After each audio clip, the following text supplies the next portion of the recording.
Bonjour. Aujourd'hui, j'ai un petit peu envie de te parler de ce en quoi tu es unique. Parce que c'est vrai que parfois, quand on va à l'école, etc., on donne l'impression qu'on est une page blanche, qu'on est un peu comme une clé USB, et qu'on devrait être capable d'absorber tout ce qu'on nous donne et de devenir n'importe qui selon les besoins du marché, selon l'environnement et là où on devrait pouvoir trouver du travail. Mais selon moi, tu es vraiment unique. Tu peux être et devenir tout ce que tu aimes, mais tu ne peux pas forcément devenir tout, parce que sinon il n'y aurait pas d'écosystème, il n'y aurait pas de complémentarité. Mais tu peux devenir tout ce que tu aimes, pourquoi? Parce que ce que tu aimes, ce vers quoi tu es attiré, ça a un sens en biologie.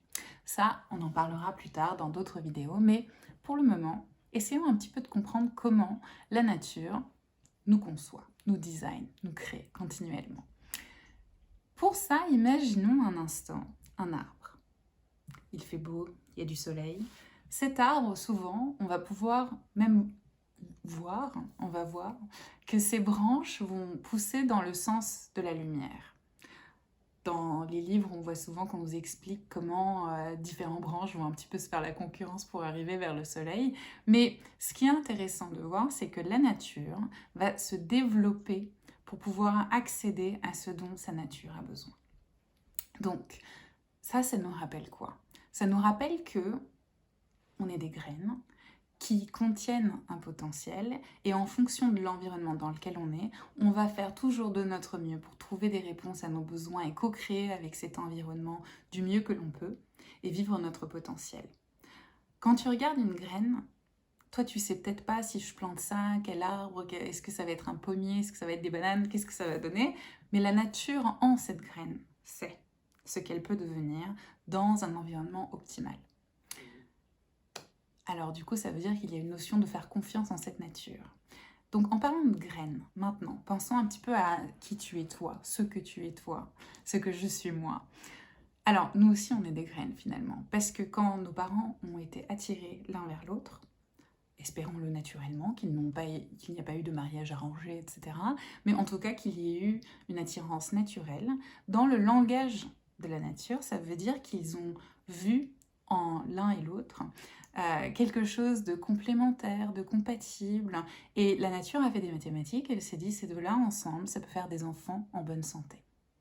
Et s'ils vivent, je dis bien si, dans un environnement sain, l'un et l'autre venant ensemble, au moment de créer un bébé, la nature va chercher à prendre en eux tout ce qu'il y a de plus utile comme trait, de caractère, de corps, physique, etc., pour que là où on est et quand on est, donc dans cet espace-temps, en fonction de ce qui est en train de se passer, le climat, etc., la sélection va faire que notre graine va aller chercher en maman et papa ce qui va être le plus utile pour que cet enfant ait de grandes chances de mener une vie agréable, forte, en aptitude.